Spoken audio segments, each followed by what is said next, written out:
السلام بھی اپنے امتیوں پر کرم فرما دیتے ہیں۔ تو میں عرض کر رہا تھا کہ انفاس العارفین میں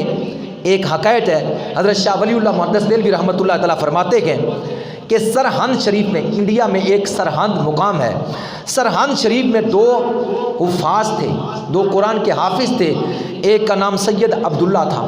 دوسرا اس کا ساتھی تھا۔ وہ دونوں قرآن پاک کی جو ہے وہ دور کرتے تھے، تلاوت کیا کر، ایک اس کو سناتا، دوسرا اس کو سناتا،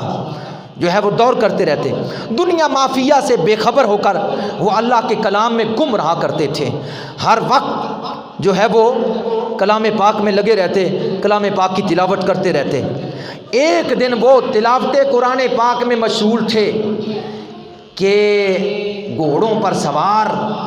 چند شخصیات جن کے چہرے سورج کی مثل، جن کے چہرے سورج کی مثل اور جو ہے وہ قمری نور لیے ہوئے، چاند کا نور لیے ہوئے ان کے سامنے آ پہنچے، اور انہوں نے آ کر قریب کھڑے ہو کر قرآن پاک کو سننا شروع کر دیا۔ قرآن پاک سننے کے بعد تھوڑی دیر کے بعد جب وہ جو ان کا سردار تھا، اس لشکر کا جو سردار تھا، ان ہستیوں میں سے جو سردار تھا وہ زیادہ ہی حسین و جمیل تھا، زیادہ ہی خوبصورت تھا، تو اس نے کہا اے قاریو، اے قرآن پاک کے حافظو، تم نے تلاوت کا حق ادا کر دیا، تم نے اللہ کے کلام کا حق ادا کر۔ دونوں قرآن کے حافظ جو قرآن پڑھ رہے تھے کہ آ کر ان نورانی شخصیات نے سنا قرآن، سننے کے بعد کیا کہا کہ تم نے قرآن کا حق ادا کر دیا۔ اور جس وقت یہ بات کہی اور پھر وہ چل دیے، جب وہ چل دیے تھوڑی دیر کے بعد ابھی وہ جا رہے تھے تو یہ دونوں آپس میں حافظ جو تھے یہ ایک دوسرے کو کہنے لگے، یہ جو آئے تھے جنہوں نے کہا تم نے قرآن کا حق ادا کر دیا، ان کی شکلیں کتنی خوبصورت تھیں، ان کے چہرے کتنے پرانوار تھے، ایسے لگتا جیسے آسمان سے چاند اور سورج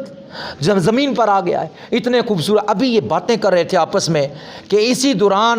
ایک اور گھوڑ سوار آیا، اس کی شکل بھی ان کے ساتھ ملتی تھی، اور اس نے آ کر کہا اے قرآن کے قاریو،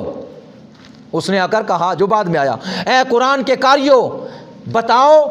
رسول اللہ صلی اللہ تعالی علیہ وسلم کس طرف تشریف لے گئے۔ اس نے آ کر کہا اے قرآن کے قاریو بتاؤ رسول اللہ صلی اللہ علیہ وسلم کس طرف تشریف لے گئے اور اب کہاں تشریف رکھتے ہیں، اس وقت کہاں ہے۔ وہ حفاظ انہوں نے اس بندے کی بات سنی تو پاؤں کے نیچے سے زمین نکل گئی کہ یہ آنے والا کیا کہہ رہا ہے۔ وہ ہستیاں ان میں محمد رسول اللہ تھے، ہمارا قرآن سننے کے لیے آئے تھے۔ پتہ چلا جو سوز و ساز و عشق میں قرآن پڑھتا ہے مصطفیٰ کریم علیہ السلام سننے کے لیے تشریف لاتے ہیں، میرے آقا سننے کے لیے تشریف لاتے ہیں، سنتے بھی ہیں اور پھر داد بھی دے دیتے ہیں کہ تم نے حق ادا کر دیا ہے۔ ایک صحابی نبی پاک صلی اللہ علیہ وسلم کی بارگاہ میں حاضر ہوئے، میرے آقا صلی اللہ علیہ وسلم نے ان کو فرمایا کہ میرے صحابی قرآن پاک تلاوت کرو، قرآن پاک کی تلاوت کرو، میں سنوں گا۔ انہوں نے عرض کیا یا رسول اللہ صلی اللہ علیہ وسلم میں قرآن کی تلاوت کروں آپ سنیں گے جبکہ آپ صاحب قرآن ہے، آپ پر نازل ہوا ہے۔ فرمایا میں یہ بات پسند کرتا ہوں کہ تو پڑھے اور میں سنوں، تو پڑھے تو میں سنوں، الغرض پڑھنا بھی ثواب ہے، سننا اس سے زیادہ ثواب ہے۔ اس نے قرآن پڑھنا شروع کر دیا، میرے آقا سنتے گئے۔ اس صحابی کہتا ہے کہ میں نے آنکھیں اٹھا کر دیکھا، میں پڑھ رہا تھا، میں نے آنکھیں اٹھا کر دیکھا میرے مصطفیٰ سن کر قرآن کو رو رہے تھے، آنسو بہا رہے تھے۔ الغرض نبی پاک صلی اللہ علیہ وسلم کے غلاموں پروانوں، وہ دونوں حفاظ کہتے ہیں ہمارے پاؤں کے نیچے سے زمین نکل گئی۔ آنے والا کہتا ہے کہ محمد عربی کہاں تشریف لے گئے، کس طرف گئے اور اب کہاں ہے۔ انہوں نے کہا اٹھ کر کھڑے ہو گئے، کہنے لگے ہائے اللہ کے محبوب آئے تھے، اللہ کے پیارے حبیب آئے تھے، وہ جو ان میں سردار تھے وہ ہمارے نبی تھے، ہم تو ان کا اچھی طرح دیدار بھی نہیں کر سکے، ہم تو ان سے کلام بھی اچھی طرح نہیں کر سکے، کاش ہمیں پتہ ہوتا کہ ہمارے وہ آقا ہیں، ہم حضور علیہ الصلوۃ والسلام کی بارگاہ میں کھڑے ہو کر تو سلام عرض کرتے اور حضور کا ادب و احترام کرتے اور کریم آقا کا رج کر جی بھر کر دیدار تو کر لیتے، پر ہمیں کیا خبر تھی۔ لیکن وہ اٹھ کر انہوں نے کیا کیا، بھاگ کر گھوڑے کی باگ کو پکڑ لیا، کہنے لگے وہ تو چلے گئے، تو بتا کون ہے، وہ تو چلے گئے، وہ تو جو ہے وہ موقع نکل گیا، اب تو بتا کون ہے، اور تجھے کیسے پتا کہ وہ محمد عربی صلی اللہ تعالی علیہ وسلم ہے۔ اس نے کہا، اس آنے والے نے، اس نے کہا کہ میں نبی پاک صلی اللہ علیہ وسلم کا صحابی ہوں، میرا نام حضرت ابو ہریرہ ہے۔ ملا کہتا ہے مر کر مٹی میں مل گئے، اگر وہ مر کر مٹی میں مل گئے تو سرہند میں کون آئے تھے، سرہند میں کون آئے تھے؟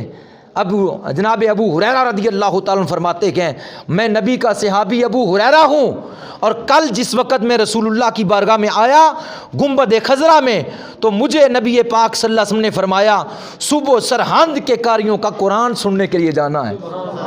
صبح سرہند کے قاریوں کا قرآن سننے کے لیے جانا ہے، اور تم بھی ساتھ چلنا، تم بھی ساتھ چلنا۔ اور جب صبح ہوئی تو میں اٹھ کے حضور کی بارگاہ میں آیا تو میرے آقا صلی اللہ علیہ وسلم نے مجھے کسی کام کے لیے بھیج دیا، جب میں اس کام سے واپس آیا تو مجھے پتہ چلا کہ حضور تو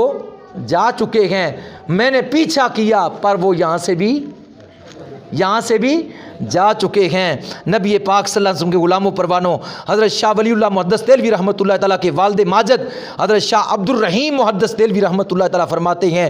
آپ فرماتے ہیں کہ اس صحرا میں جہاں وہ حفاظ اللہ کا کلام تلاوت کرتے تھے تو نبی پاک صلی اللہ علیہ وسلم تشریف لائے تھے اور زیارت کروا کے تشریف لے گئے، کئی دن تک اس صحرا سے خوشبو آتی رہی۔ خوشبو کیوں نہ آئے، ان کی مہک نے دل کے غنچے کھلا دیے، جس راہ چل دیے کوچے بسا دیے۔ اللہ کیا جہنم اب بھی سرد نہ ہوگا کہ رو رو کے میرے مصطفیٰ نے دریا بہا دیے، میرے کریم سے اگر قطرہ کسی نے مانگا دربے بہا دیے، دریا بہا دیے۔ کیوں نہ خوشبو وہاں ہوتی جس گلی سے میرے مصطفیٰ کا گزر ہوتا، کئی دن تک خوشبوؤں کے حلے آ جایا کرتے تھے اس گلی سے، صحابہ جان جایا کرتے تھے آمنہ کے لال اس طرف تشریف لے گئے ہیں، وہ خوشبو بتا دیا کرتی تھی۔